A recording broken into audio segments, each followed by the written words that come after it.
Just watch out a little when you roll back because I have my phone right behind me.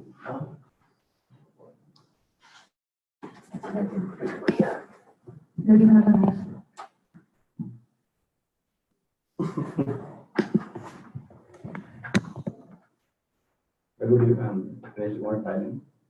Yeah. Raghu, can you give me the details? Where do you see those details? Let me show you. There is meeting ID. Settings. Yeah. So is the one. You will see it here.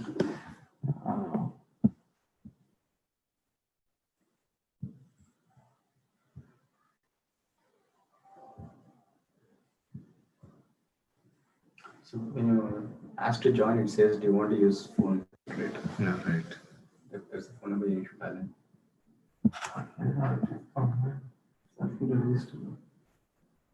Did you have to register? Dinesh? Yeah, yes. I mean, I gave my email, phone number.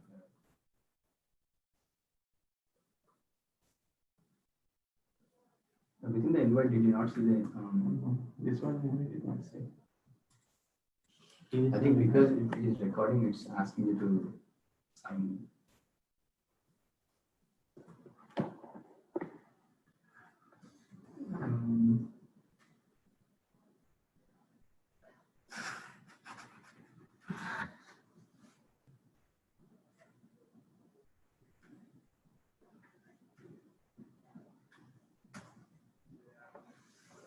Okay. Phone call is 1669 1669 900 900 6833.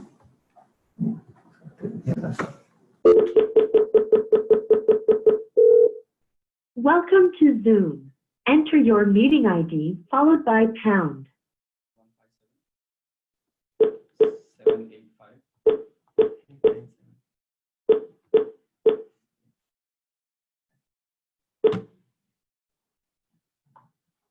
Enter your participant ID followed by pound. Otherwise, just press pound to you are in the meeting now. There are 5 participants in the meeting. This meeting is being recorded. Make sure you guys live here. I'm not logging in. Join login. Yeah, I was muted.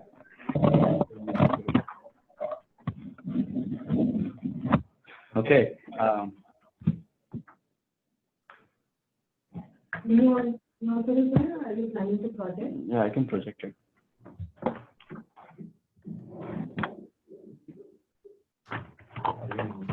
No, it's not join login.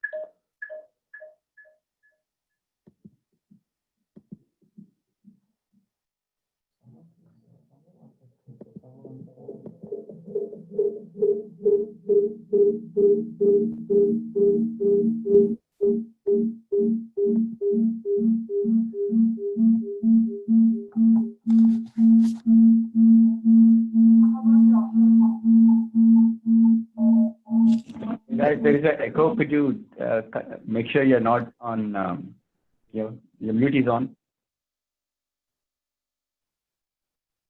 Okay, I think the echo is gone now. Yeah. So, no, they're still there. There is a little background of Yeah. choices there on me. You guys can see my screen, right? And Samiksha and Krishna, you guys joined as well. Yes. Okay. And if you're not talking, try to mute it so that we avoid the echoes. Okay. So I think let's begin, I guess. And if you have any questions, yeah, feel free to stop me in between. And if you cannot see something or hear something, ask me to repeat. That's fine.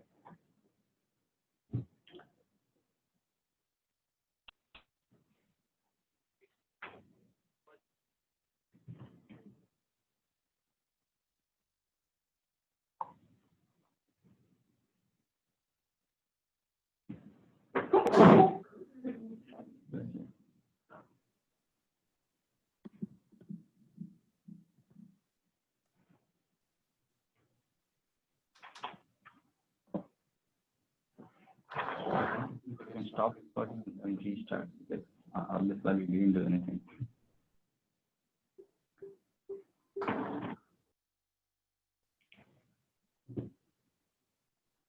Okay. Audio on mute. I did not join the audio now.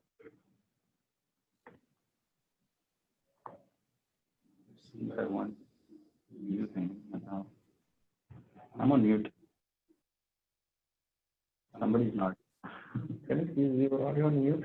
It doesn't, it shows your audio is not on mute.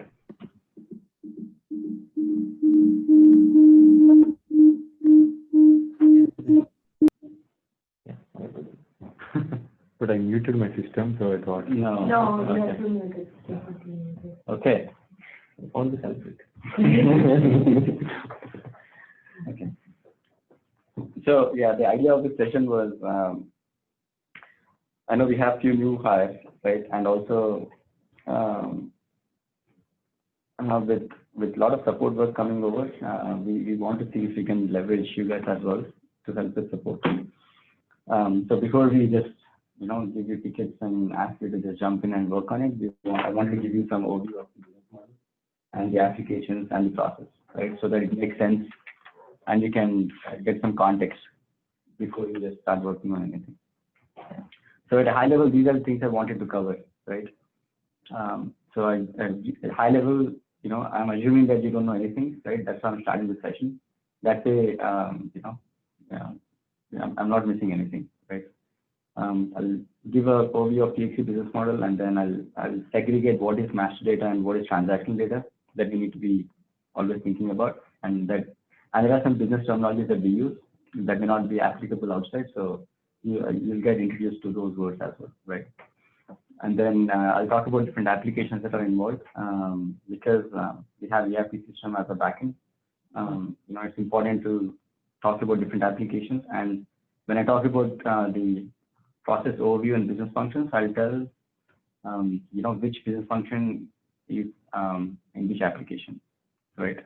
Sometimes it's in Salesforce, sometimes it's in SAP. So, and then I'll do a brief demo of what the end-to-end process, right? When I do it, and at the same time, I'll try to identify the technical components behind them, right?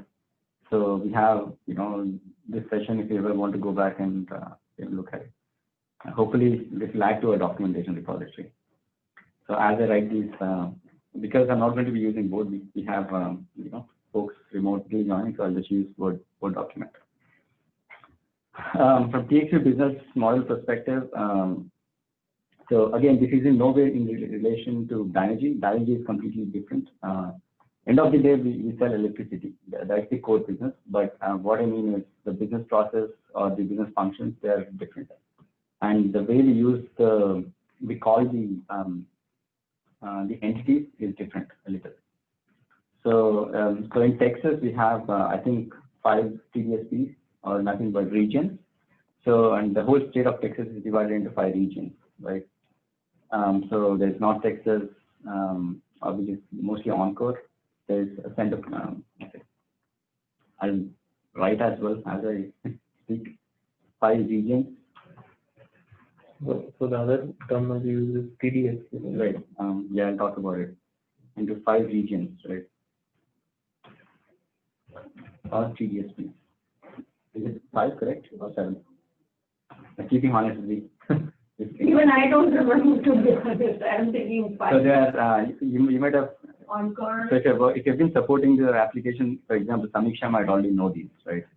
Encore, Centerpoint, and there are a few more. TNMP TNMP, and there there are a few more, etc. for now.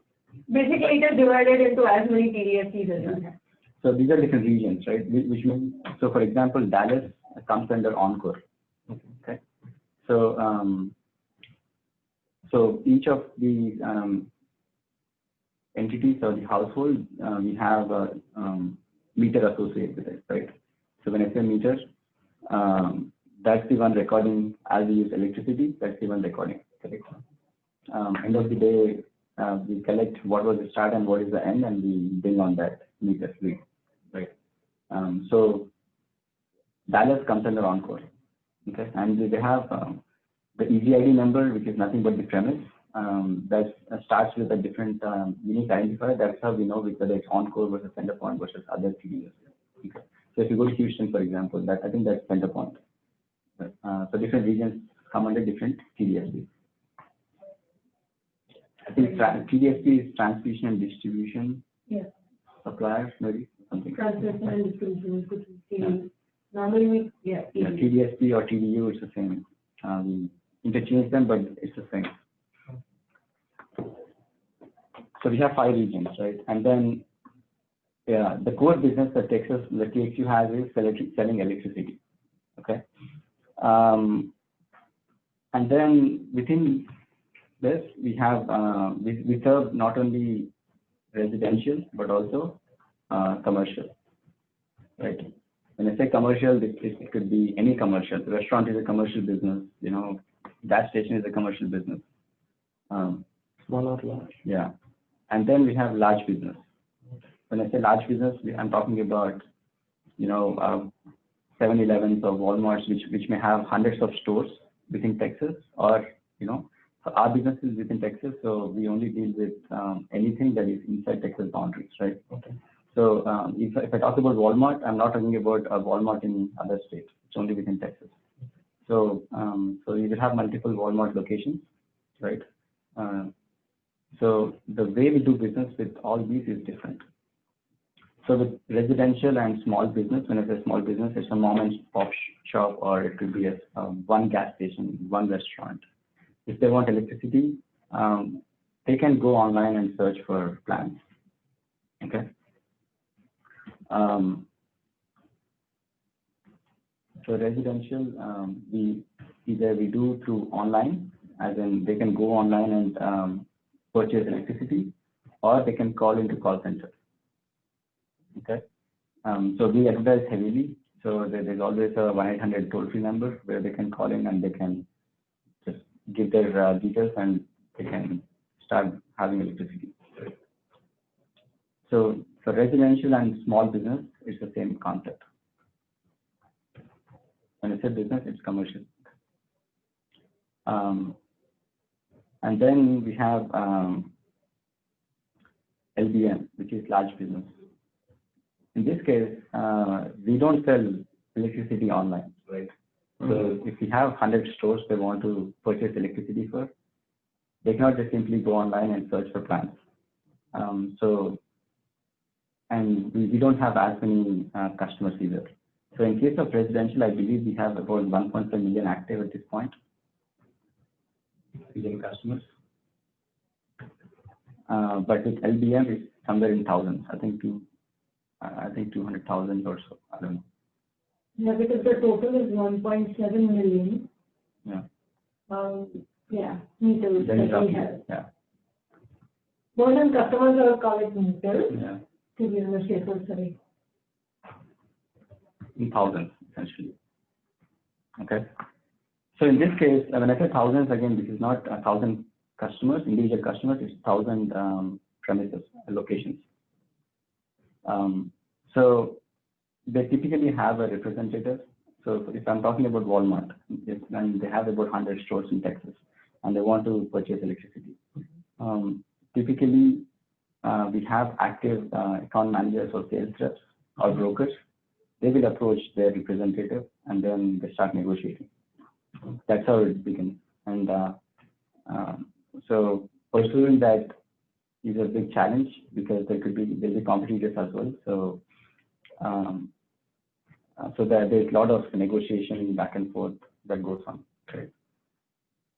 So there's always a representative or a contact person for any of those businesses. So what about like every week they say like we have acquired 10,000 customers or something, and they go on. So what is that? Every week? I have not heard it every week. It's been a long time. So there are two things. One that a horn is for change, Okay. right? Whenever there is an increase by 10,000. Yeah, that's For change is our value added, or not value added. What is it called? Value based brand. Yeah. So, So- within Texas, we have TXU, that is one of the big brands, right? Apart from TXU brand, we also have a sub brand. Okay. We operate using a different brand, which is For Change. For change and then Express Energy. Yeah. They are our brands. They're all essentially under the same Vistra Energy, but they operate as different entities. So for a customer, they're different companies, different retailers. Okay. But nothing to do. They don't sell to Azure, they are pretty much flat, vanilla type of billing. They do not have as complex products as these. Yeah. So, No credit. So residential, commercial, right? So you understand this part. And then, yeah, end of the day, we sell electricity to customers, and customers could be residing anywhere, right? Now today I might be at one location, tomorrow I might be at a different location. So what is changing here is the customer is not changing, rather the location is changing. Location is nothing but, again, we interchange the words, but let's say location, it could be premise, EVID, they're all the same, more or less. Within EVID, you could have meters. What I mean is, a premise could have multiple meters. So if you think about independent house, and if you want to, split your house into a separate small space where you can rent out within your house, right? There are some people who do that, right? And they lease, maybe one bedroom within your whole building, whole house. So you want to build them separately, right? So you can have multiple meters recording it. See what I'm saying? So that's why under EVID you could have multiple meters, right? It's mostly 1 meter, but it could be multiple meters. So when you say under one EVID, multiple meters, right? Yeah. So for my house, like for every house or every premise, there's only one EVID. Okay. Right. And that is assigned. Okay. That's not going to change. Okay. So that means like today I have a house in Irving. Now I have an EVID. Now I move to Plano. I change like, hey, shift my. I'm moving the address. So You have your new EVID there. Right? okay. So that means that my EVID is changing then. correct. Oh, okay. So when you say it will not change, so I just got it over there. Not in the system. From a premise to an EVID perspective, when you change your house, it will change for the contract, right? But the premise, okay, so whoever moves to this EVID in the system for that premise, it doesn't change. Oh, okay. Okay. So Yeah. for that house, lifelong it's the same EVID. Right. Okay. So who assigns? Rohan, so EasyID is like an actual ID, or it's just a name? Like It's a number. In SAP, we call it EVID, like systems that use it, EVID, otherwise there's a separate name for it, right? and who generates that ID? So I'll come to that. So again, once you have a house, so for example, somebody is constructing a new house, right? That's a brand new house, so we don't have a number to it. There's no EVID assigned to it, right? So there's something called ERCOT, which is kind of a governing body that controls, that has access to every location. Okay. Right? They are the ones that initiate running lines, the transmission distribution, right? They are the ones who assign the EVID. They are the ones who say which region they come under, which TDSP they come under, whether it's on-course and point, stuff like that. And then, end of the day, any retailer, once you buy electricity, we need to send that information to ERCOT, because that's kind of the one in between all the retailers, right? So yeah, easy ID is a number that is assigned to each premise. Each premise is nothing but each location. And whenever there is an apartment construction or something going on, like they have to register that, okay, we are going to construct an apartment and these are the number of meters that we will need and all the details are provided to these governing bodies, which in turn the utility gets and update the list of easy IDs, I think yearly and every month. Yeah, something like that. So as there are new easy IDs in ERCOT, what it does is it sends that information to all the retailers. So we receive a file, and in some cases the easy IDs may be terminated. For example, a house burned down and then there's nothing there. Right. So there's no longer the easy ID there, right? So it's not only always new additions, it's also updates. Okay. The rebuild the same house and same location. Yeah, I mean, it depends, right? But what I'm trying to get to is when you get a file, it's not necessarily always a brand new one. It could be terminated. There's a abandoned warehouse. Nobody's living there. It's there. The easy ID is there, but then there's no energy. There's no consumption. So that's de-energized. So there are all these sort of things that happen that we get details from ERCOT. Now, all these details are in SAP ISU system. Anyway, I'll get to the applications later, but you understand the concept of easy ID premise, right? And then you understand ERCOT, what it does. So like let's say there is apartment complex here, like 10 different apartments. So it has like one easy ID and different meters. Yeah. You might just want to protect this. It might make our SAP ISU. Yeah, I didn't want it to get into SAP ISU. Yes. I mean, from a concept perspective, when you're talking about EDI information. Yeah. It's not clear. Yeah, at this point, I think the important thing to know is what's the premise, right? When I talk about premise, you just think about that, right? Because there is a lot of concepts that I talk about, or there's a lot of business process that goes on in ISU that I don't want to get into. Let's focus on the sales piece, right? And then once you get a comfort to that, then you can get affiliated to the ISU stuff. I won't even get into billing at all. Okay. So these are the keywords, right? When I talk about commercial, that is what it means. LBM, that is what it means. And we are supporting LBM projects, so I'm not going to talk about any of the residential stuff. I'm not going to talk about how a website is built, what plans is here, stuff like that. You can talk about it later when if you need to. So, any questions on this, right? So premise easy ID, you get it, and then there could be multiple meters under easy ID, right?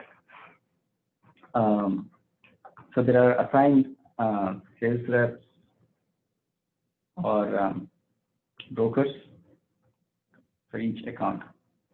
When I say account, it's Walmart is an account, 7-Eleven is an account. It could be right. So there is more. So for, if it's a residential customer, because we have 1.5 million customers, there's no assigned agent for them, right? Because when they call, they have some issues that call center, and anybody can pick up the call and they can serve the customer. Versus if they have an issue with any of these LBN accounts, they have an assigned sales rep. Okay, and that is the contact person for them. And because these are huge accounts, contracts, there's a assigned sales rep, and they're all commission based. Okay, and the sales is all commission based and stuff like that. So when you hear somebody called account manager, account manager is nothing but one of the managers for these accounts, right? They typically come in service. Then there is sales executives. So what it means is they are the ones who are selling electricity as part of creating opportunities, quotes, and everything. Those are the sales reps or sales executives. So post sale is service, right? So for service, there is account manager. So one of the examples is, now let's say we acquire 100 accounts or 100 easy IDs of Walmart account, right? There was a broker who got that deal for us, and so we need to pay that broker. There's margins associated and all, and there's a sales rep associated with them. Once they complete the sale, they are no longer in the picture. Typically, they could be the account manager, or they could hand it over to a different account manager. Okay, and then now the 100 EasyIDs are valid for a certain period of time, right? So we sell electricity for a term. So it could be 1 year, 2 years, 3 years. So once they expire or once they're at the end of the term, we want to renew the contract, right? So at that point again, it could be the account manager who is doing it. Or even within the term, now let's say it was 2-year contract. After 1 year, let's say they had to close down one of the locations. So it's not no longer 100, it's 99 EasyIDs, Walmart locations. So we need to remove one of the EasyIDs. They don't want us to charge for the EasyID, right? Because it's not there. So there is nothing but service, right? We are servicing the customer. We are removing one of the EasyIDs. So these are all taken care by account manager. Okay. So typically we run into either sales process or renewal process. Okay.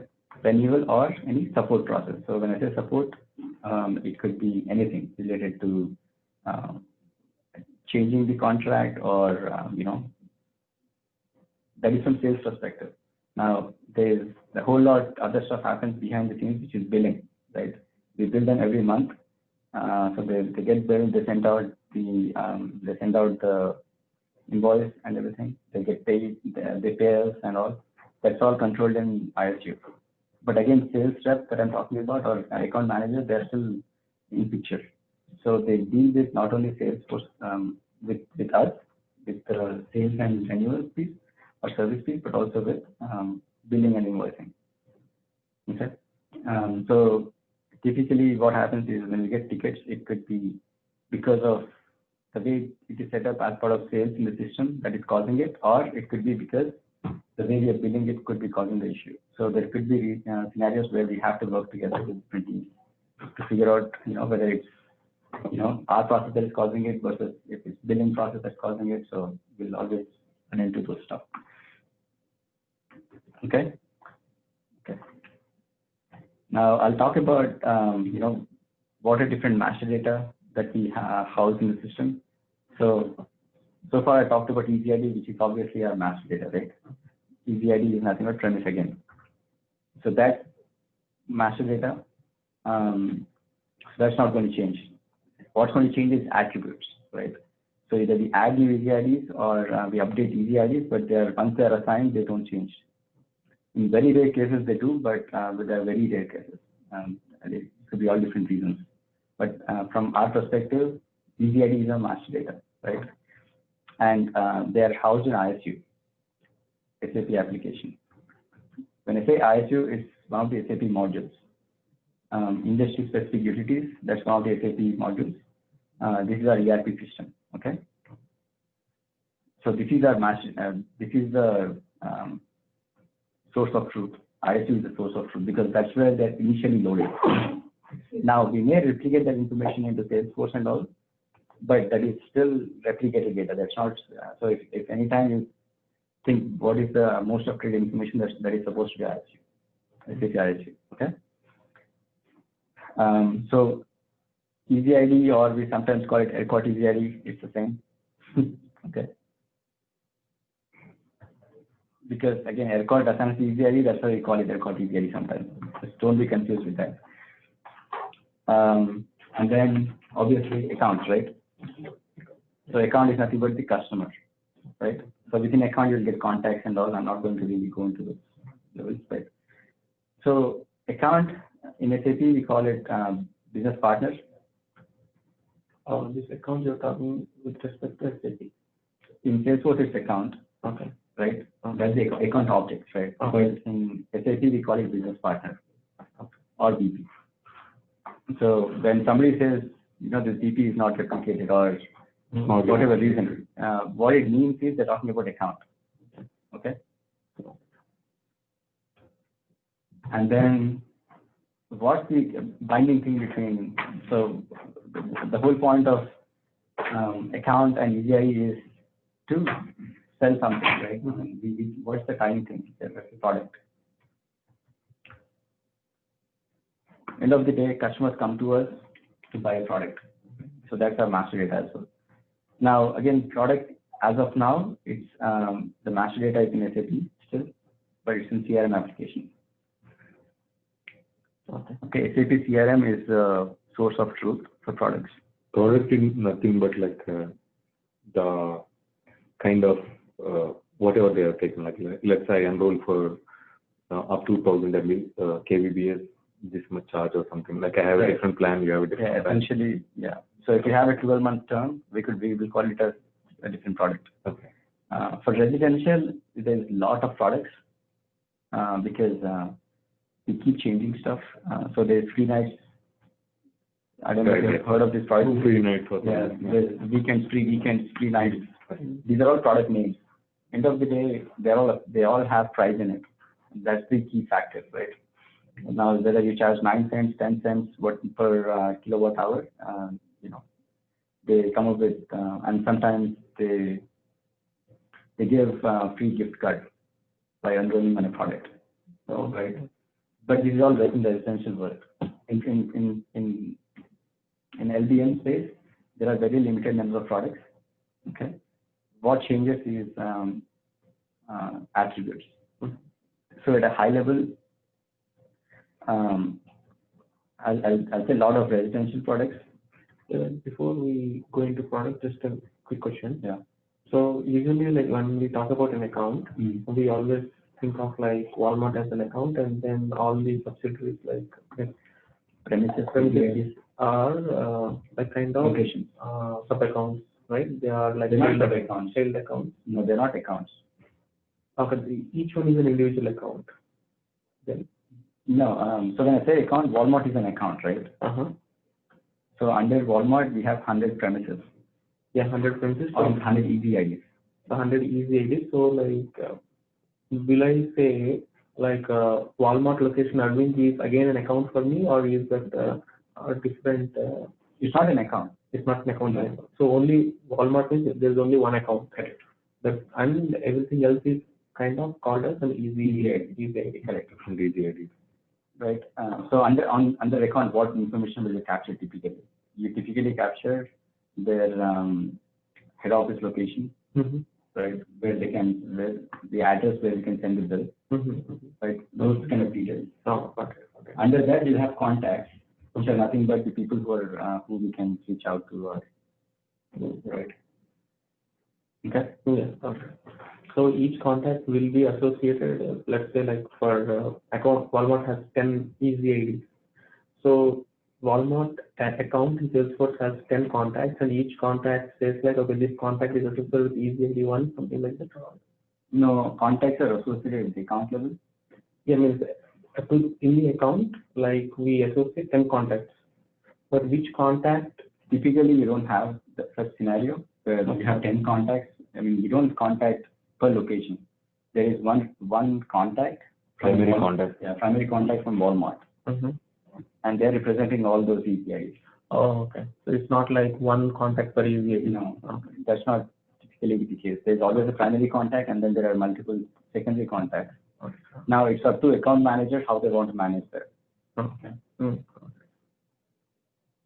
So the scenario that you were talking about in such cases where if Walmart comes back and says we have 100 premises, but I want to associate 50 as one account and 50 as the other account, then we'll create two different accounts.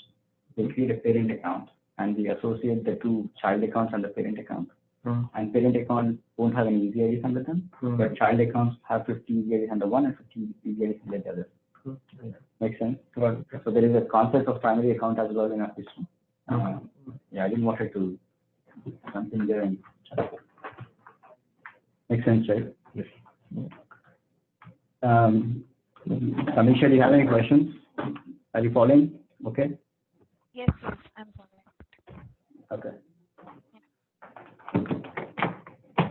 Okay. So that so within master data again, when it comes to products, I was saying we have a lot of residential products. It's in thousands.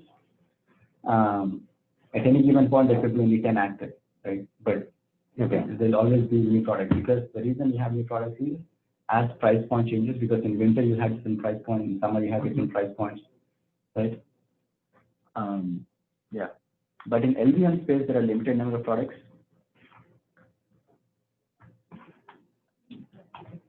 So there is something called fixed non-time of use.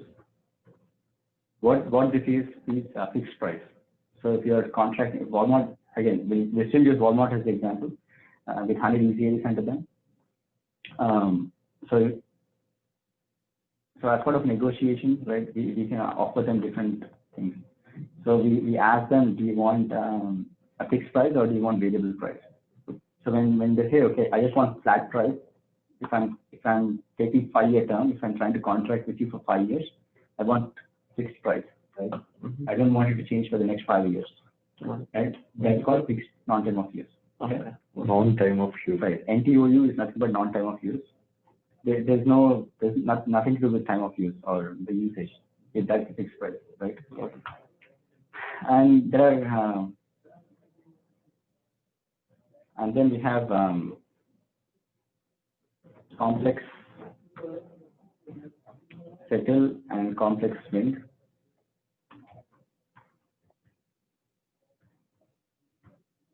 Okay.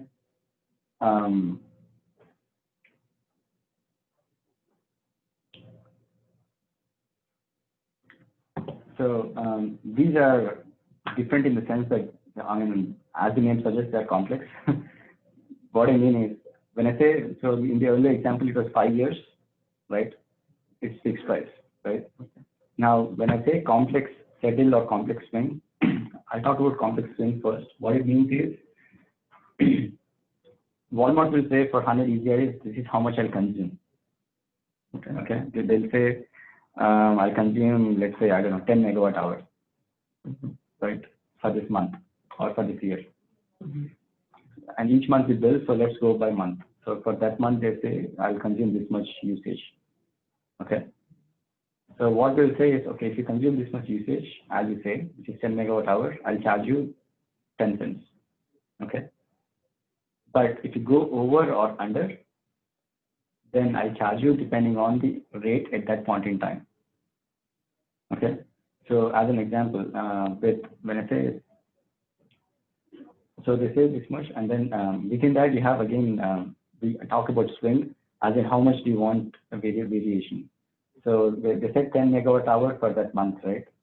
And they say I can go plus 10 or minus 10, which means if I consume 9 megawatt hour or 11 megawatt hour, I still get the same price.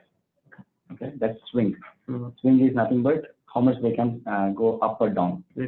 So it could be 5%, 10%, 15%, 20%, 25%. We offer 5 different percentages. So if I say 25%, obviously because it's more risk for us, the charge is higher, right?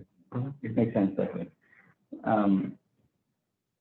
So in this example, if I say I want to go with 10% swing, what it means is I am saying I'll consume 10 megawatt hours, but I could go up 10% or low 10%.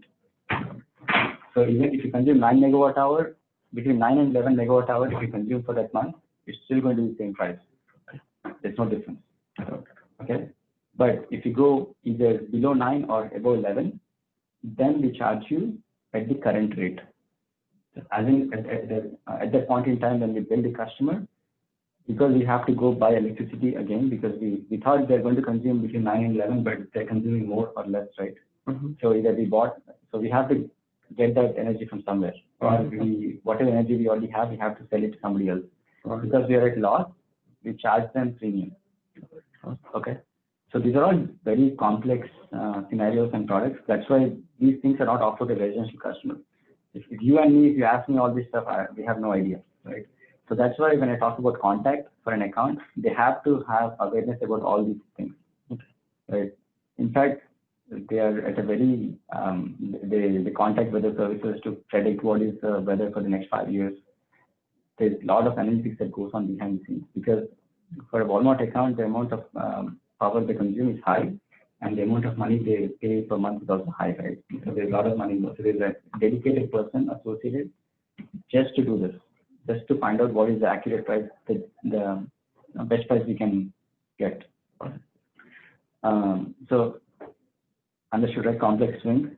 And then, so when we sell, it's an attribute on our application from Salesforce or SAP when you're selling it. But from billing perspective, that's when they need to figure out what was the actual usage they consumed and what was agreed on.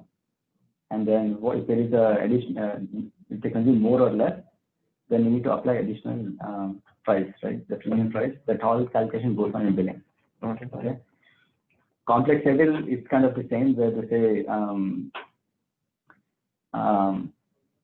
I think even I'm not sure about this, but settle is nothing but we either pay the customer or customer pays us, depending on the amount of usage they use. Okay.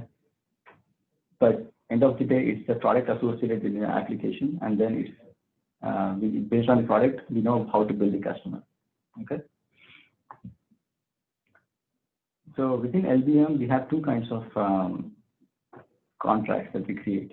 So, well, I'll talk about that in transactional data, but at a high level, you understand different products that we have, right? Fixed term of use is the only product that we sell from Salesforce. Okay. Complex settle and complex string, they're all in CAM. CAM is nothing but again SAP application, which is on top of SAP CRM. So the CAM decommissioning project, as part of that, we'll have to take this up. So is the coding engine related to fixed entity? Now, coding engine project that we're working on, it's on Dynegy space.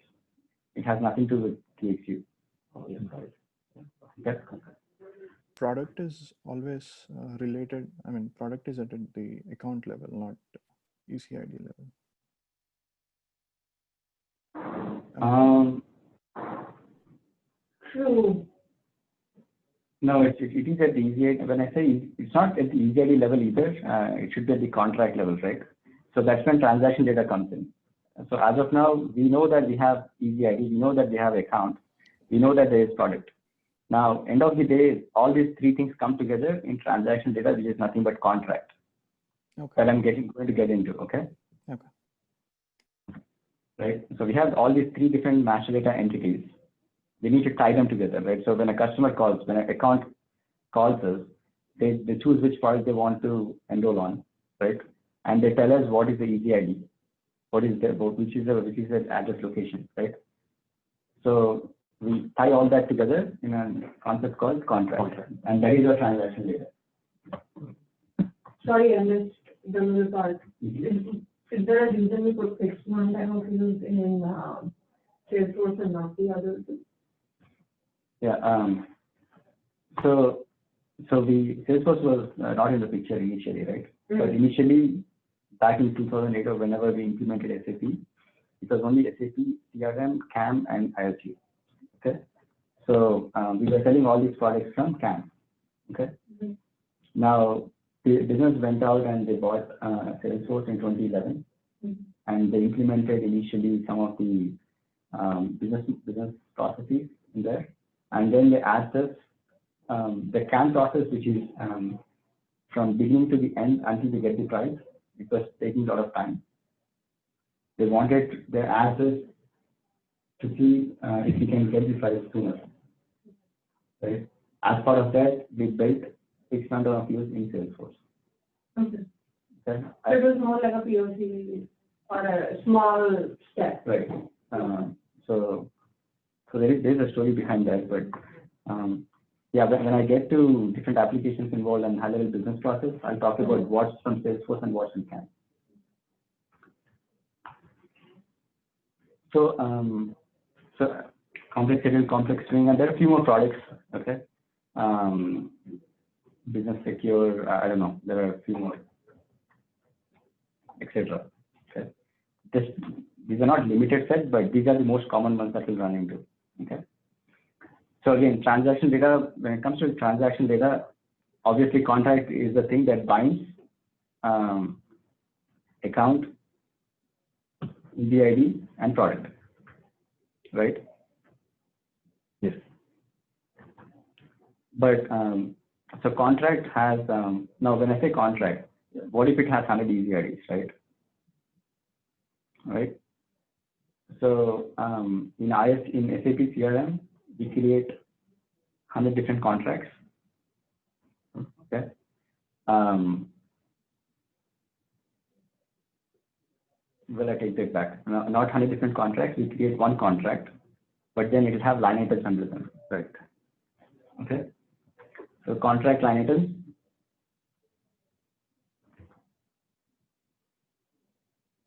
are nothing but easy IDs. Right. And they So they'll have basically easy IDs and products under it.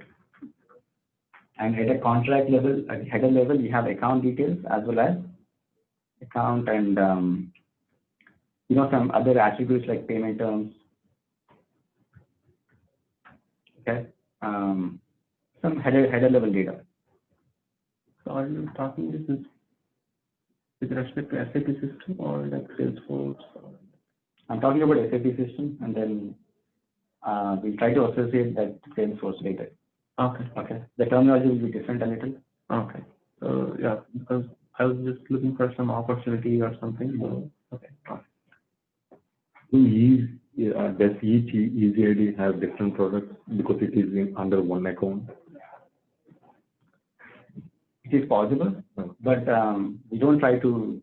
I mean, it's very hard for them to say, okay, for these 50 easy IDs, give me settle versus 50 I want fixed and terms. If that is the case, we generally create two different contracts. Two different accounts and one parent account. Not accounts, it could be contracts, right? Two different contracts, one with 50 line items for one product and other 50 line items for the other. So then each contract line item will have multiple easy IDs, but everything will have the same product in this scenario on a happy path. Right. They all have the same product. Same product. The contract line items have easy ID products and now Usage, contract, usage. It's not part of this yet. So let me just talk about transaction data and then we'll get to business process where I'll tell you end to end, right? As in what all happens before you acquire a contract. So transaction data, this is the most important one for now. Okay, let's leave it at that. And then contract line items, right?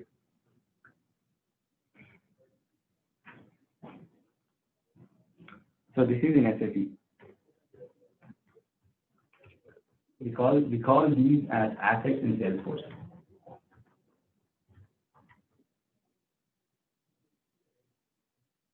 Okay. And we call contract as contract in Salesforce. Okay, the product is called as assets. Yeah, not products, contract line items. Okay, contract line items are called assets. Okay. So different applications involved, obviously Salesforce, or I would say rather say SAP CRM, SAP CAM, SAP ISU, which is our billing system, invoicing. This is sales.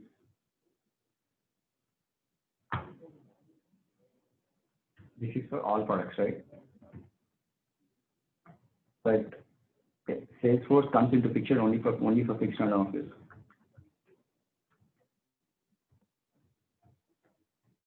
Okay, and there's a limit as well. I think we sell only 200 easy IDs. So if it's more than 200 easy IDs, we don't go to Salesforce. We go to CAM. There are some guardrails. And then Boomi to replicate data between Salesforce and SAP. It could be ISU or CRM. Okay. I'm sure there are other applications. When they come to mind, I'll tell you. For example, Selectica is one of them. This is for contracting, contract document. Okay.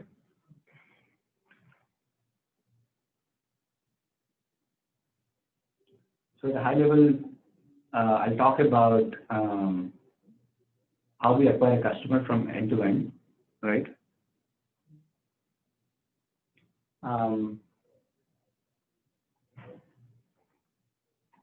So I'll talk about that from SAP perspective first, and then I'll talk about Salesforce. Sales process. Rohan, one quick question before that. So when you say accounts in Salesforce, do we have opportunities associated to them and everything is done on opportunity level? Right. As part of this high-level business process, I'll talk about all those opportunities, quotes, all those stuff. Okay. So in SAP CAM, there's no concept called opportunities.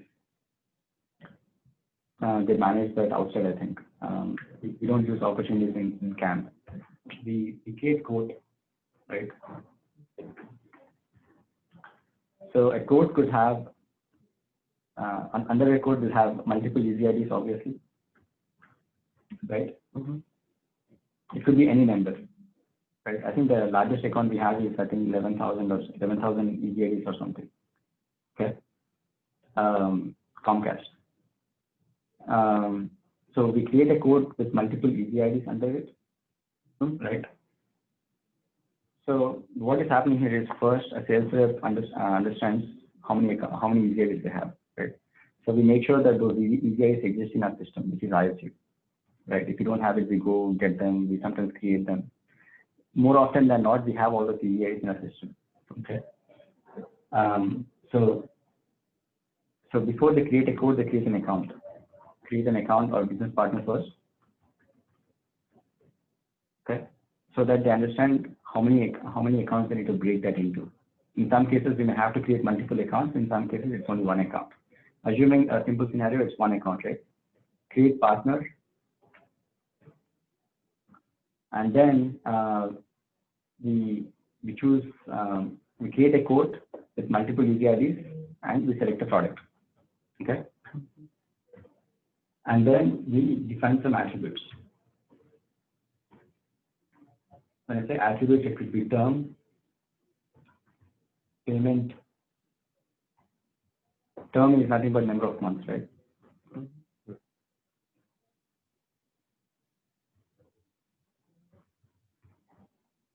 Payment term is nothing but, do you want to pay within 15 days, 30 days, 45 days? Once we send the bill, right? How many days do you want to, right? So we call it D by 15, D by 30, you know, D by 45.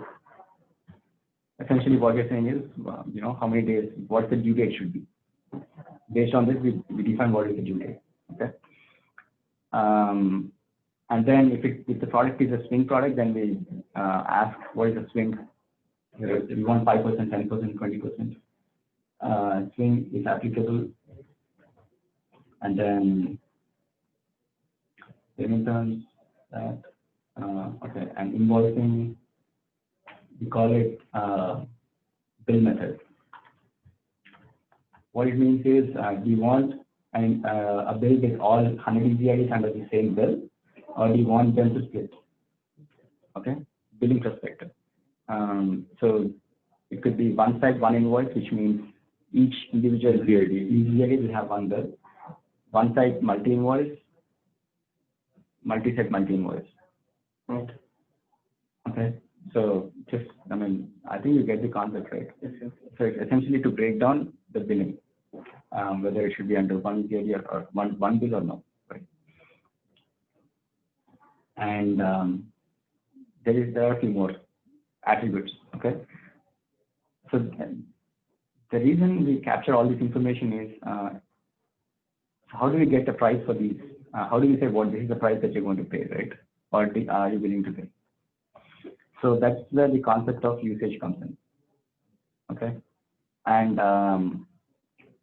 so when we set up the code, all we're doing is we captured all the information from the customer, how they like the product, right? Now, once we captured all this information, so the next thing is take price, right?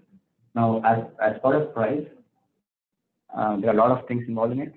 So we need to first know what is the usage, historical usage. Okay. So what it means is the location, if it's an existing location, if it's a brand new location, it's a different story, right? If it's an existing location, so the Walmart has been there for some time. They were with a different representative, different retailer. Now they are trying to see if TXU can help them with energy, with electricity, right? So if they give us those 100 easy IDs, each easy ID location has already been using power before, right? And there is a history associated with it. Each month, how much energy they consume, right? This is very important information for us to price, because only then we know how much electricity they might consume, right? Based on that, we go procure. right? When I say we go procure, end of the day, TXU has to buy electricity from somewhere. And it needs to buy electricity for all these customers, right? And we don't know how much customers are going to use. Yeah. So we do all this analytics beforehand to go and say, okay, this is how many gigawatt hours we want to buy. We buy them at a price, assuming that customer is going to use in the future. We don't obviously go buy at that point in time when customer is using it, because at that point, it's similar to market, as in stock market, right? The prices will vary. If you go with market price, which is at that point in time, the price could be higher or lower. But if you go buy it ahead of time, they will get a discount, obviously, and in bulk. So we go buy this much power. We assume this is the amount of power customers are going to consume, right? All these analytics come under, we are able to come up with those analysis only with historical usage. Okay, we know how much they are going to consume at a high level, approximately. So they're going to hedge, right? So that's why if it's a residential customer, typically we consume what, 1,000 kilowatt hour, 1,200 kilowatt hour, 2,000 kilowatt hour, not more than that. But if it's the commercial premise, obviously the amount of usage is so much higher, right? So that's why it's really important for us to know what is the historical usage. Okay. So for historical usage, to get the historical usage, there are all sort of ways we can do it. Don't get confused with the energy process, where they're going through ATMS and stuff. But in TXU, we can go get it from ERCOT, because ERCOT has all the, everything that goes on within TXU. So we can go get it from ERCOT, okay? Or from TDU, which is nothing but, Encore, Centerpoint. Right in the beginning, I told you about the regions, right? They all come at a cost, and they all come in different formats. So Encore could be giving us an CSV file. Centerpoint could be giving us an Excel. Okay. End of the day, what we get is historical usage, and what we care about is 12 months of historical usage. Okay. What we're doing is for each month, now again, this could be summary or IDR. When I say summary, it's monthly usage. Per month, what was the usage? When I say IDR, it could be hourly. Okay, that's the difference. When I say IDR, it's a interval usage or meter. Summary is monthly. So for a given year, you'll have 12 rows of data per EZID, right? Because for each month you'll have usage. But if it's an IDR, then it's 8760 for that year, because for each hour, right? So you have 24 hours times 365 days, right? That's 8760 per EZID. Okay. So a couple of questions here. Okay. So first one, let's assume that we have an EZID for whom we are supplying power. Okay. For the last 1 year or 2 years, couple of years. So now next year, like they're coming up for renewal. So for that again, we need to know to bill them. We need to know what is the 12 months usage, last 12 months usage. So during the time, since we are already serving, will we again go to Encore or someone and replace? Yeah. No, we still have it. Right. So once they become a customer, each month, because we know we need to bill them, we need to know what the usage is. So we have that information in our system. So we don't go ask for usage for an existing customer. Okay. Okay. So only if we don't have usage, that's when we go. So then, for that user, will we keep on, since we are billing, will we get the summary and both IDR? Depends on the user and depends on the utility. So it's a utility, again, TDSP or it's the same. Yeah, sometimes we call them utility as well, TDU. Transmission distribution utility, that's what it is. Okay. Okay. And the last question is something similar to what you answered now. So where just 12 months, we have scalar meters and something else, where scalar does not give us an hourly basis or something is what you're saying. So smart meters, I guess. Yeah, smart meters. Yeah. Scalar versus smart or something. So that means when we have a scalar meter, is that when we get only monthly data, or is that? Yeah, if you have smart meters, then they record hourly. Oh, okay. Right. And in old meters, they give us monthly. Okay. So where I think somebody will go record the meter. Okay. Okay. So it's not always like even here, it's not always we have a ideal data. If you have hourly, that's more better because each hour how much they consume, sometimes they consume high in the night, sometimes they consume high in the morning. Even that information you have it. Okay. Got it. Okay. So to get a price, first thing we need is usage. Because based on usage, that's why we know how much to price them. Okay. And also all the attributes. When I say attributes, so based on usage, we come up with a price first, right? That is called wholesale price.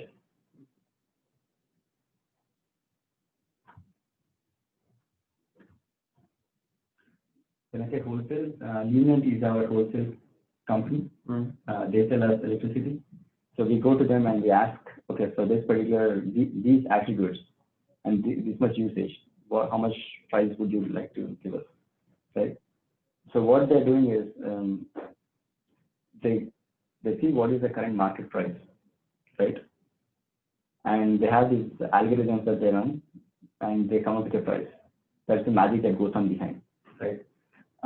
They come up with a price, but they say this is a wholesale price. Okay. Based on attributes and usage.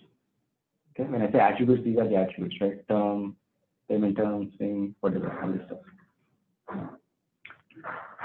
And then calculate retail price. Okay. So in CAM we did the quotation, right? And then for pricing, we go to Lodestar. So from CAM, we submit through SAP XI to TIBCO to Lodestar. Lodestar is the application finally that is doing the wholesale price for us. So once the sales executive is ready with the price or ready with the quote, they click a button that will submit the details to Lodestar. And Lodestar gives us the price, right? Lodestar again returns the price from Lodestar to TIBCO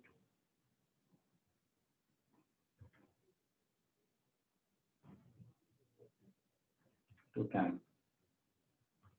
Okay, so we get back the wholesale price. Once we get back the wholesale price, we calculate retail price. What is retail price? We have margins. Because this price that we got back as a wholesale price is only what they think they're going to charge, right? So are you saying Luminant is using those factors like CAM, SAP, TIBCO to get the price, or are we? Lodestar is the application that. Oh, sorry, not Lodestar, Luminant. Luminant is the company. Okay. So they use Lodestar application. Okay. Okay.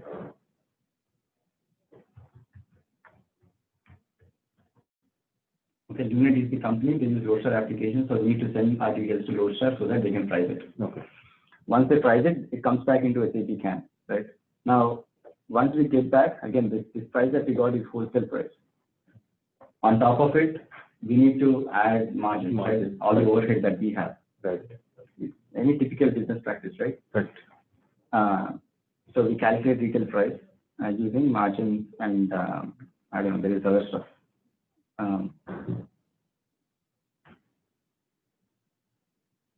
So when I say margin, apart from margin, we also take into account payment terms and stuff like that, etc.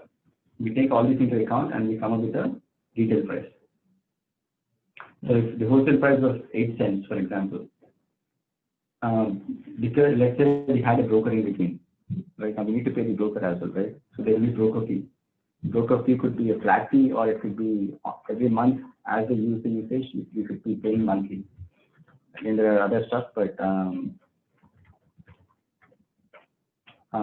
so we take all that into account to come up with the retail price. Okay.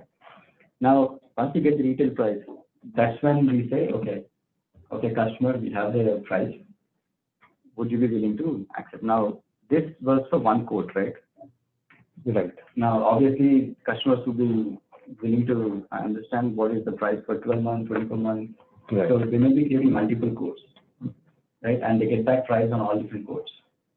Once they get the price back, they may communicate to the customer, right, what is the price, but this price that we got back is only valid for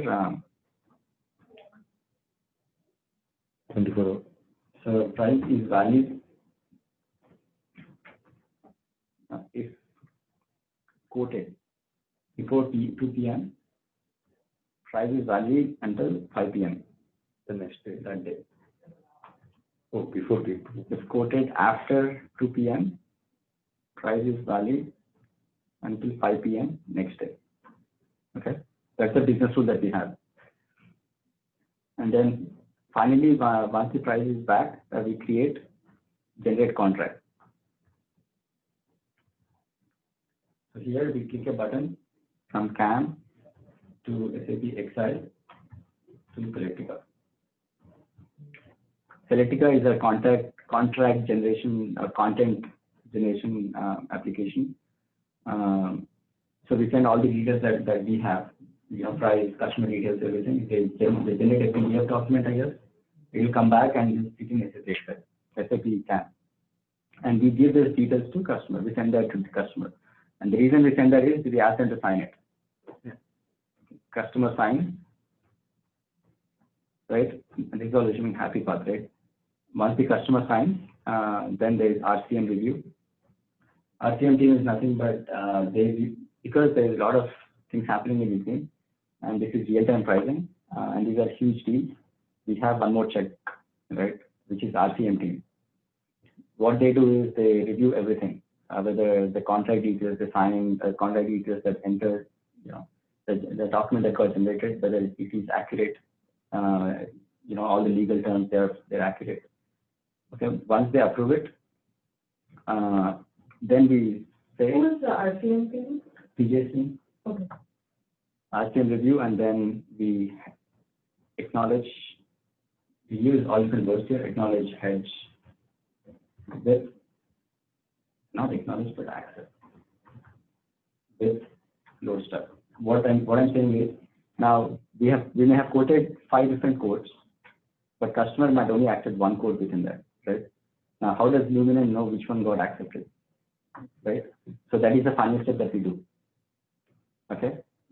So if the customer got quoted with 5 quotes, and if they accepted 5th quote, right? All other 4 quotes, after this time, they get expired automatically in the system, right? So they have to send these details to Lodestar within this time period. Okay, if they quoted at 9 a.m. this morning, and they have quoted 5 quotes, they're only valid until 5 p.m. this today, right? Mm-hmm. So they have to accept the quote by 5 p.m. and then we have to send it to Lodestar for approval or for saying this is what you're accepting, this is the price or this is the quote you're accepting. Okay. If that doesn't happen, essentially the quote, all this thing is wasted. They have to refresh again tomorrow. Okay, the price validity is so important. That's why in our business, in our support world, everything is a P1 for us. Right? Because each quote or each contract, it is all time sensitive. So if any of the application gets hung up, it's really important. So that's why there's always a ticket. If the customer can say, okay, this is not in Lodestar yet, what does it mean? Which means it goes through these pipes, right? From CAM to XY to TIPCO to Lodestar. It's the same process. Even here, again, it's the same process. When we accept in CAM, that this is what we're doing. We're sending it to Lodestar, saying this is what we accept. Okay, this is the price that we're accepting. So then, and then finally, we create a SAP contract. Yeah, good question. So when we check with Lodestar, before we go to Lodestar, we are giving, let's assume we are giving 5 different quotes to the customer. The same way will Luminant give us 5 different quotes and say these are the wholesale prices. If you buy this much, something like that. Yeah, I mean, so when we are sending a quote number, right, to them. So when we are asked for a price, as part of this flow, it is on a quote that we are asking for a price, right? So as part of this request, we send our quote number. Oh, okay. It is obviously the reference, right? Otherwise, how do you know which price they have written, right? Got it. Yeah. Okay. Yeah, got it. So in their application as well, they have they create records of the details that they're assigning, right? I can go scroll up a little bit. So that means like under file, the first point, sales process. So when we are doing that, they will create multiple codes and we'll send multiple codes to Luminant, and Luminant gets back, and then we need to tell them that, okay, out of these codes, I want code number 3. Correct. Okay. Yeah. I I thought Luminant will look at all those 5 and it will give us only one. No. Okay. Each code is individual, right? And they could be asking for the price at different points in time. They are nowhere related. Right. Yeah. And each code could be different products as well, right? Like if I'm having 5 codes, I might have total multiple products. It's possible. Got it. Yeah. So when you're creating a code, anything will change in it, right? Mm. There is nowhere, they are nowhere related. Yeah. Okay, so finally we have acknowledged, right? And then we are creating a contract, SAP contract with SAP line items, right? Which is what was the transaction data. Right? Now all these codes, the system is in the system, obviously. Yeah. And then after a certain time they get expired. Yeah. So while SAP code with contract line items it's all the contract line items are under one contract, right? Right. So just one contract we need to do. The contract. There was no contract line item before, right? It was code line items. So when you're creating code, you have code line items. Oh no, at point 3, the transactional data, you have one contract under which you have multiple contract line items. Right. So one contract is for Walmart and the contract line items are for all Walmart e-babies. Correct. So now once Walmart These are easy contract line items. Yeah, no. Now once Walmart approves that, hey, we are going to go with code number 3, then that code number 3 is applicable for all the 100 e-IDs. Correct. So that means one single contract for all 100 IDs. Correct. So one code, which means like one SAP contract. One code is right. That's 1-to-1. SAP code will only have one contract. So one contract. So contract will not be at the contract will not be at line items, right? It will be at the parent level. Right. SAP contract is for a given code. There will be one contract. Right. Okay. That's the header level details. And we need to capture all the EDIs, right, under it. Oh, okay. The contract, SAP contract will have all the code line items. It's called contract line items. Yes. Yeah, contract, but only one SAP code. Is my understanding right?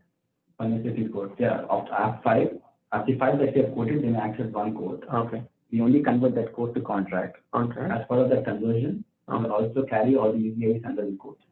Code EDIs to the contract EDIs. Contract. Oh, again, contract. SAP contract will have again those line items. Okay, line items. Because quotation is only temporary, right? Okay. Contract is the final binding. That's why we have to carry all the contracts under. We have to create line items under. So we create SAP contract and contract line items, and then we finally replicate that to ISU. SAP ISU, which is a billing system. Right? We need to do all that so that eventually we bill the customers. Now, before we send it to, as part of this, we also send market transactions. Now we created a contract saying, okay, they're going to become our customer, right? Now we need to send that to ERCOT. Okay. They're called market transactions, which is nothing but switch documents to ERCOT. Remember, ERCOT is the governing body, right? So we need to send all this information to ERCOT always. Okay. That's the final step. And now we have created a contract successfully, and then comes service. They go to billing, and then they come back and say, one of the EDIs, we need to remove it, add. That's all service. That's all different ball game, and it'll take a lot of time again to explain that. But at a high level, you understand the business process that goes on as part of sales for LBM customer, which is not applicable for residential. Okay. For residential, you already have a price. So if you go online and go to txt.com, you see a price. Where do you think you got the price from? It did go through all this process, except we don't know who the customer is, right? So we do that at a volume level. That's a different ball game, but the same. End of the day, we get a price, right? Now we got that price, and that's what we lost, right? Now you cannot associate this price on the product. That's why these these LBM products, they don't have price on them. Right? They say what kind of product it is. If it's swing or fixed, something like that. And then the product name with attributes which are term, all these, they all are essentially product attributes, right? We all use all that to come up with the price. The price is at the contract level. Okay. Any question on this? Did you guys follow on phone? Yes, I followed. No question. Yes, one. Okay. So I think because this is fresh on mind, let me talk about Salesforce as well. Hopefully I don't confuse you. End of the day, the process is the same, right? We have an account, we'll have an easy ID. We need to get a price, so we need usage on it. We go to Lodestar, we still go to Lodestar. We get back, we accept one of the codes. We still create Celestica contract. So then we send it to the customer, we get it signed. And then we need to acknowledge with Lumen saying that this is the price we're accepting, this is the code we accept. There's no difference there, the process is the same. Right. Okay? Except the application is different. Okay? So in SAP, the process is they create each code individually. From Salesforce. Samisha, did you have some questions? Yes, actually, I want to know you'll be showing the demo, right? So. Yeah, I want to get to demo, but I also, I mean, honestly, I'm just going with the flow. I'll hopefully get to the demo. I don't know if I can do it from CAM. I can do it from Salesforce. Okay. Okay, Samisha. Okay.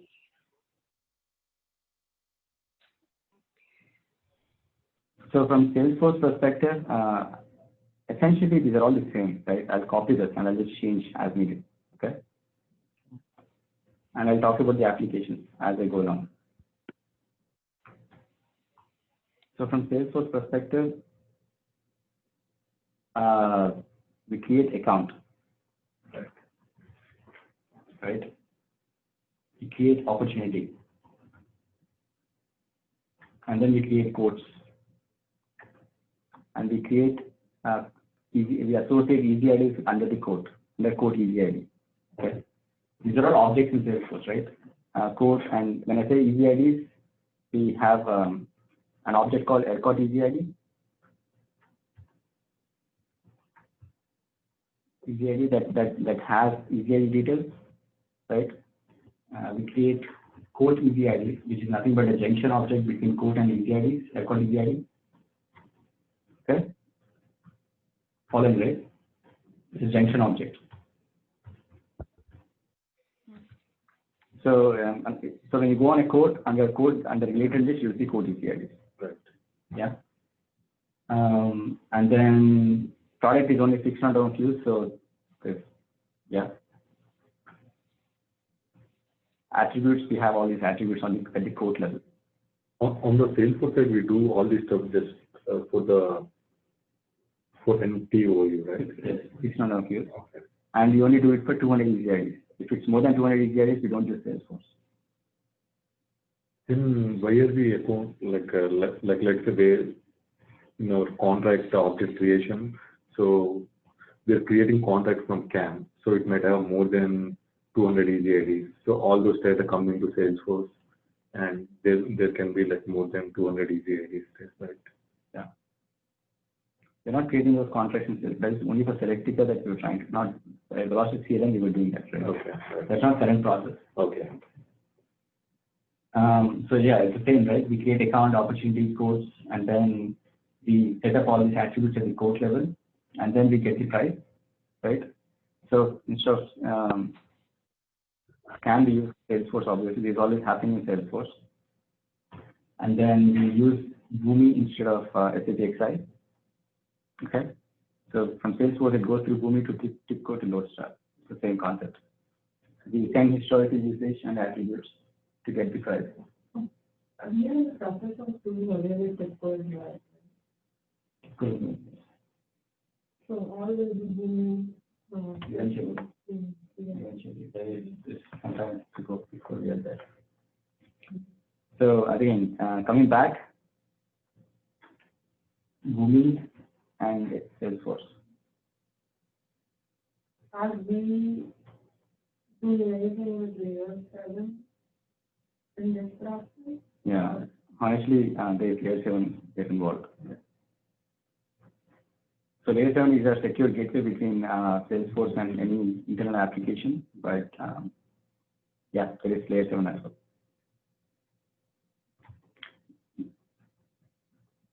Okay. So we get back price, so we calculate retail prices, right? So we have an Apex class. Very day server is going to capture all that. Yeah, when I do the demo, then I'll come back and add the technical components here. Okay. Okay. So again, this is the same, right? Business logic remains the same. And then we generate contract, so we go from Salesforce to Selectica directly without so HTTP call to Selectica. We sign the contract, RCM still reviews it. Okay. We accept the Lodestar here again from Salesforce to Boomi.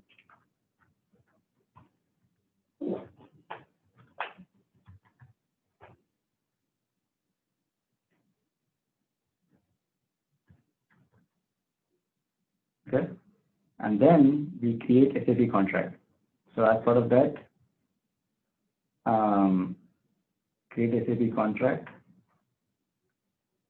with contract line items. So we don't create code, SAP code anymore. We just create contract. This happens. Replication does happen.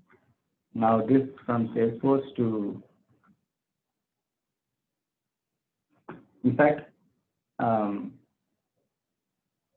so when we accept it, right, we get that response from Lodestar, right? As part of the response, we create contract. So Lodestar,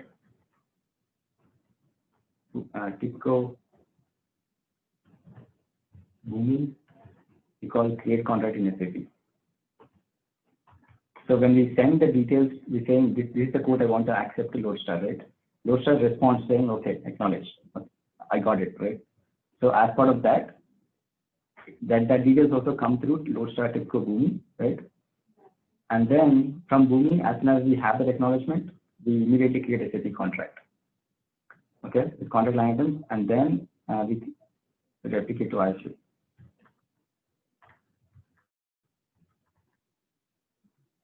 You got this part, right? And then we also send market transaction. That's not going to change. Okay. Let me save this.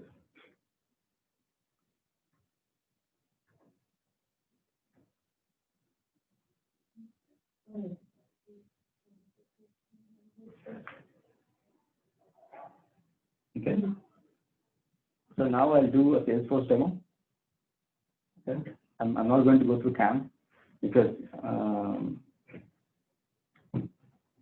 yeah, I think CAM maybe some other day because you're not used to CAM interface at all, right? So it's very tough, except for Samiksha. I don't know if you have seen CAM. No.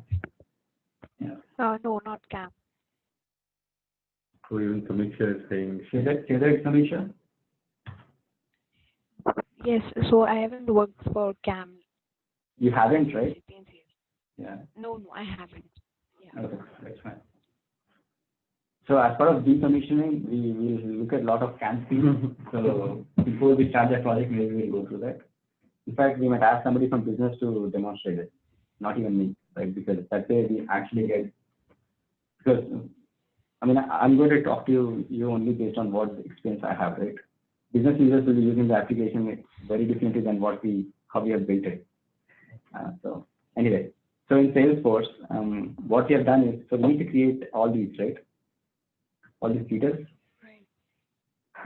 So in SAP, we were creating each of this individually, right? We create a BP, then create a course manually, right? Now, if you have 10 cores that you need to create, you have to create 10 different cores, and you have to assign all the EIDs. So that could take a day to think about it. Okay. Setting up this whole thing could take a lot of time. Once you set up, you go through the pain of creating the code, and then you try this. In the meantime, system might hang up. There could be a lot of things happening between, because there are a lot of pipes involved, right? A lot of applications involved.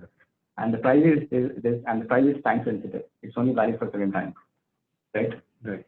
Now imagine the Right. pain that business goes through, right? If it's a big quote, they have created multiple quotes. They are not able to create multiple quotes because it's a manual process creating each quote, right? That's where Salesforce came in. Okay, they said, I want something that is faster, and I want to create in one click. I want to create multiple quotes. I don't have to go through the process of creating each quote individually, and something we can price faster. For pricing faster, we had to work with Lodestar team, and that's when they said, I can give you price faster, because otherwise in Lodestar, what is happening is somebody is actually manually pricing each quote. Okay, and we asked Lodestar, what can you do? Lenient. Then they said, okay, if it's 200 EGIs and if it's this much volume, I can price it faster. I can create a script, I can price it faster. Okay, so that's where Salesforce came in. So what we've done is we created an interface in Salesforce. So to create all this, right, let me show you what we use. So we use something called Quote Wizard. The whole idea there is, in order to create accounts, opportunities, and quotes, we just use Quote Wizard, and then we create all that. Is it out of the box or did we create code? We created it. We created this object, right? Yeah. Custom. Quote Wizard is not a custom object, it's a visual post page, right? It's a guided flow, right? It's a wizard. We have created a tab for it. Okay. Yeah. I thought like opportunities, Quote Wizard would be an object which has a, okay, I'm just That's correct fine. out of the trade. Yeah. Half So the just bear with me. Yes, sir, I will. Do you want me to show the objects or do you want me to show? Whatever you have in plan for rest of the team, I can pick your brain later. So as part of Quote Wizard, right, what we are first, it's a guided flow, right? So that agents can quickly go through the process and create all the quotes and opportunities and everything. So these are all different channels that we have, right? When I say certain channel brokers, I'll get into this later, but just let's go through this. The first thing is you're asking what are the EDIs, right? Right. I'm grabbing some EDIs. The idea there is now a customer would give us these EDIs, right? And I talked about usage. The end of the day, when we capture the EDIs and we create the account, when we send it to pricing, we need usage, right? So the first thing we need to figure out is that usage. Otherwise, there's no point going through pricing. Right? So that's why we upload usage here. Now, how do you get the usage? It's a different story. Like I said, they may go to ERCOT, they may go to TDSP and all.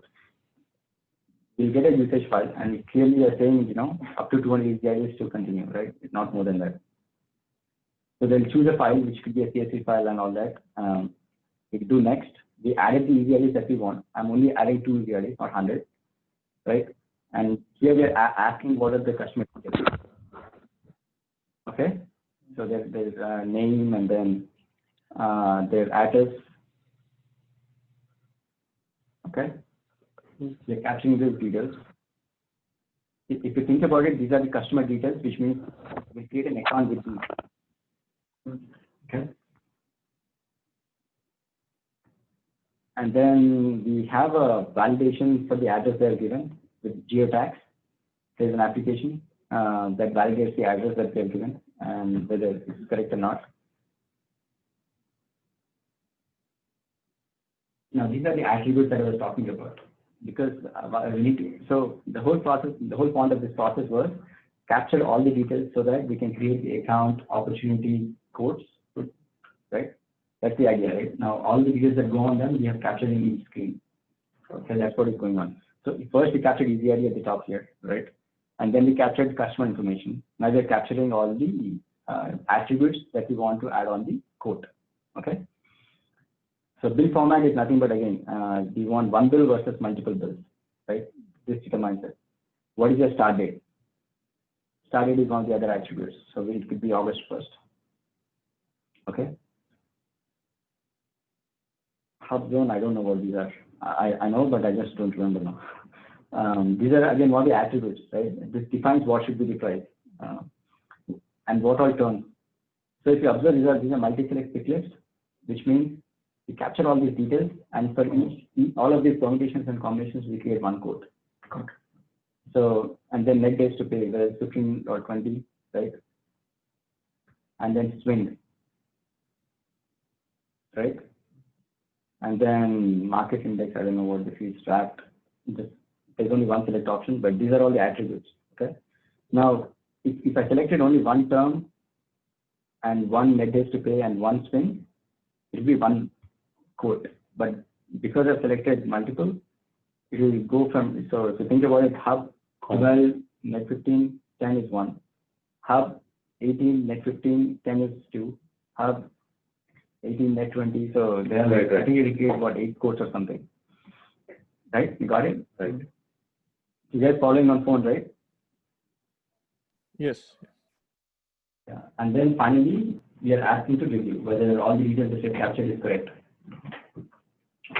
Right? Customer details, EBID details, and then the attributes, right? Now, behind the scenes, what is happening is we are creating an object called in-process quote object. We captured all these details and we stored it on an object called in-process quote.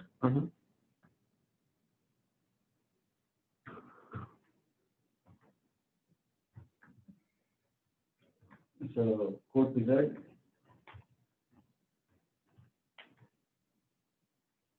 captures all data in IPQ, in-process quote object. Okay. So I'll show you that. Now, when I click finish, what is going to happen behind the scenes is it will submit the details to Boomi. Okay. And it will create, so Boomi will capture all the details from IPQ object. Okay. And we have a huge process in Boomi that will create account, and then it will create opportunity, then it will create quotes and quote EBIDs, and then it will submit for pricing. Okay. All at the same time. So Boomi is going to take care of all that. So Boomi is going to create codes now also. Right. Boomi will create account, opportunity, quote EBIDs because it's a junction object. In Salesforce. In Salesforce. Boomi will create. Submit for pricing, yes. Submit for pricing. In Salesforce and submit for pricing. So we are saying that the quote wizard, from quote wizard it goes to Boomi and then Boomi creates all of these? Yeah. So for folks who have some knowledge in Boomi, I guess it makes more sense. I'll show you a little bit later. Yeah. But I wanted to, so as I go through this, I wanted to show you what all happened in the background, right? So when we added the EasyID in the first screen in quote wizard process, right, we do a check with SAP whether that EasyID exists, right? Because at the source system is SAP, so we have to go validate whether that, okay.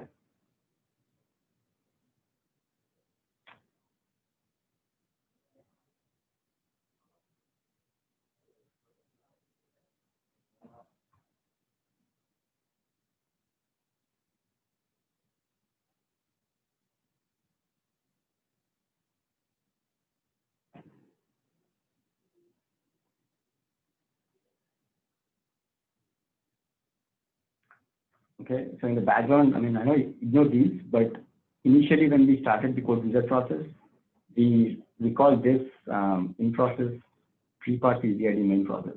So what this does is, on the first screen, when we went to quote wizard and we added the EasyIDs, that's when Boomi, that particular Boomi process is called, okay, which will validate the EasyIDs. Okay. Okay. So it's a real time or again it's like a kind of that?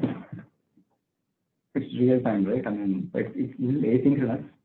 Oh, which means like even if I click next and if there is an invalid, we'll not know. Right. Okay. Okay. I don't know how I want to capture all that here. I'm just thinking the best way to do it.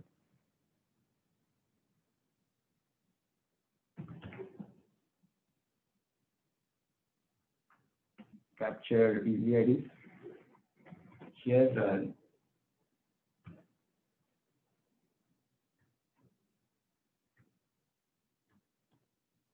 this particular Boomi process is called, right?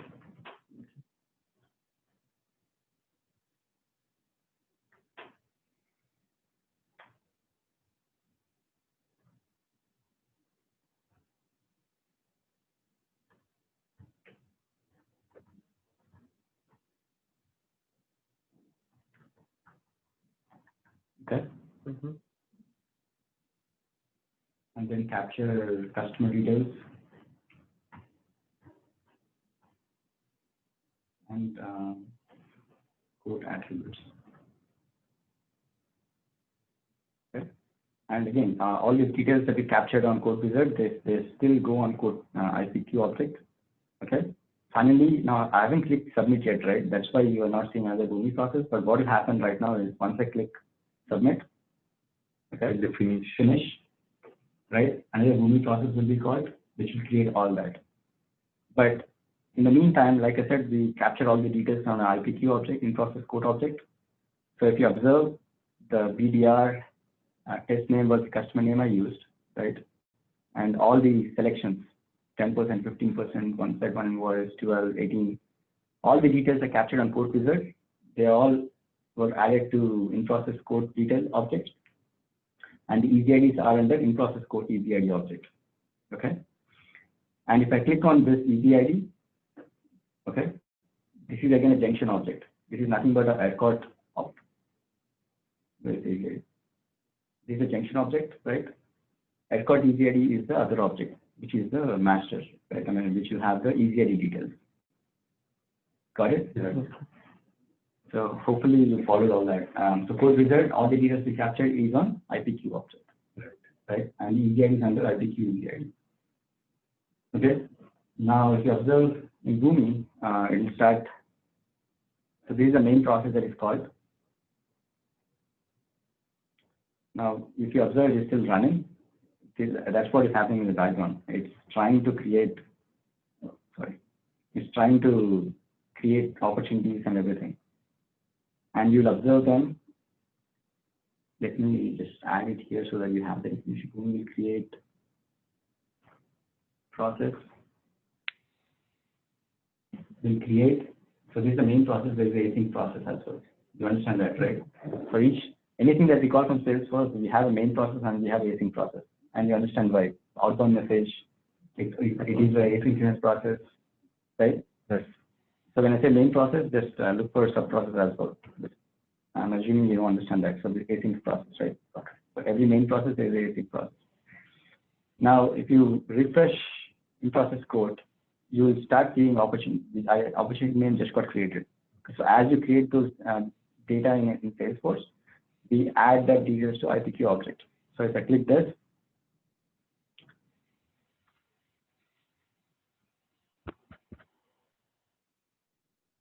so by any chance, do they do this manually? they can, but we have a process that submits automatically as well. So opportunity got created, account got created, right? Otherwise, imagine having to do all this manually, right? You have to remember all the data points to add and everything. Yes. So we have done that, and there is a junction object at the opportunity level called opportunity prospect EasyID. The EasyIDs that we added on IPQ, they got added. Like Samantha has a question. Yes. It's pinged on his side. Hey Rohan, my system is getting like disconnected. I mean, my internet is not working, so the meeting is getting reconnected with my time. So I guess can you share the Recording? Yeah, I will share the recording. Okay. We are going to lose the room in 8 minutes or so. So I'll just finish this. Because this is being recorded, I'll send over the recording once it's complete, okay?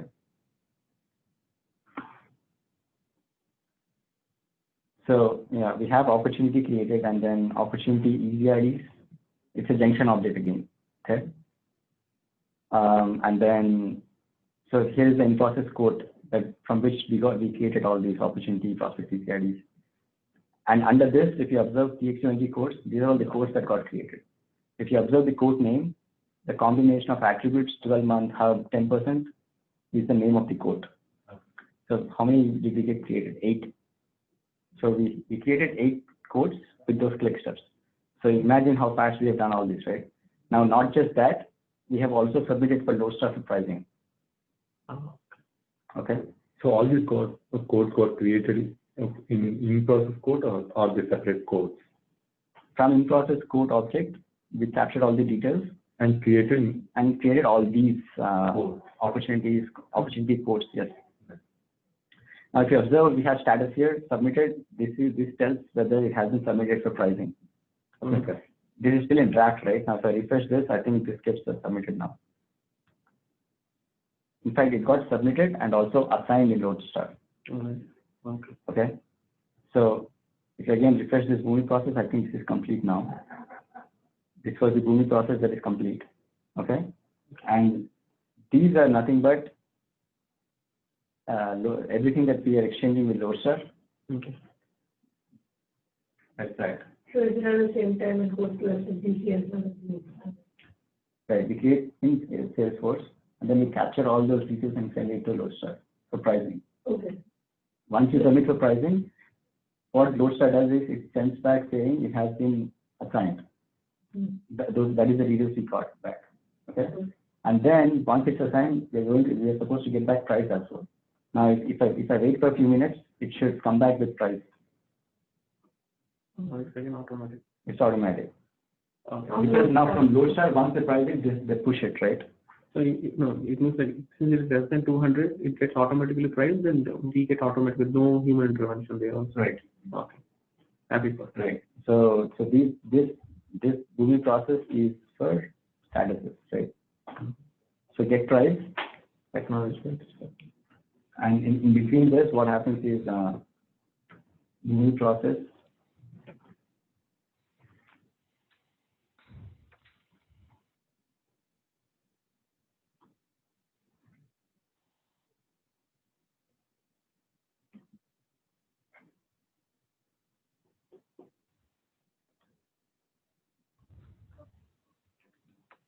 returns status of the price request, right?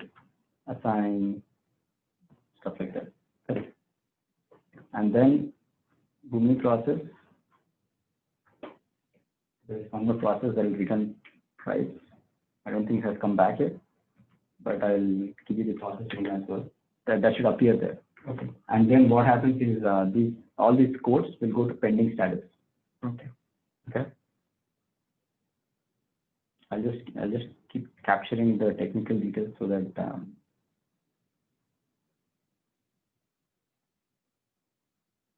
JMS price offer. This is the Boomi process.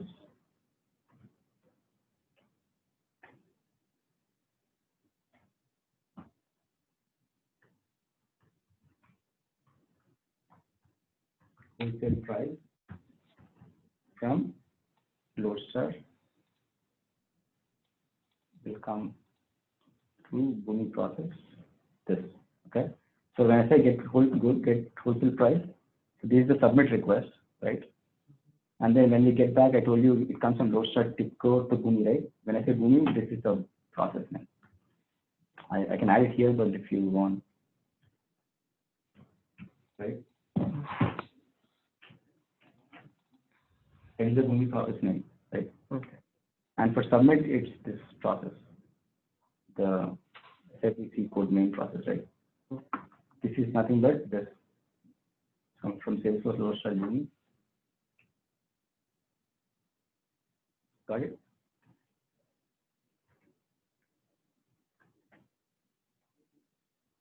It hasn't come back, so it's most likely because it's lower environment. I'm sure there's something. But trying to come back. Okay.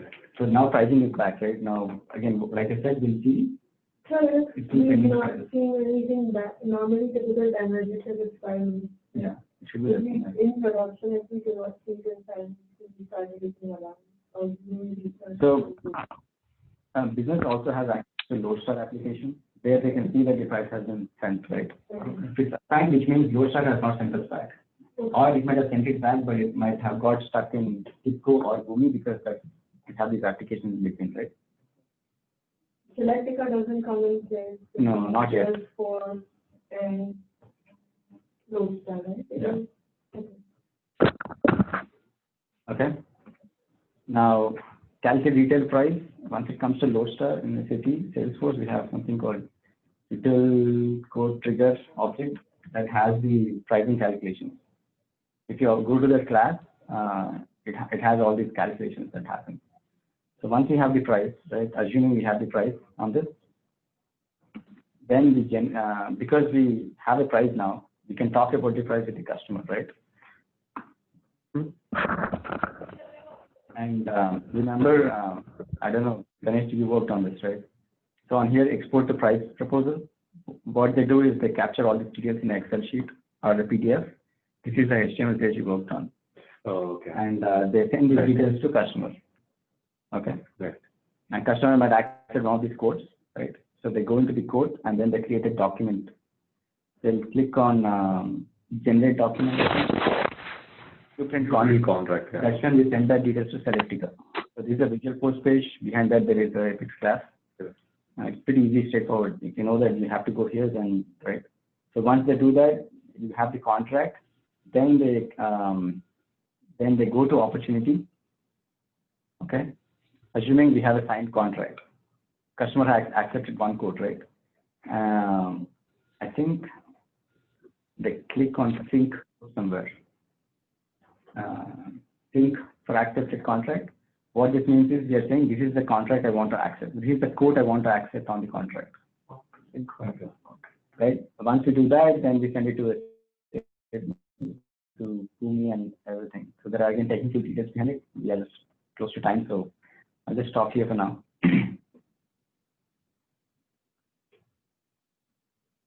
How do I stop the recording?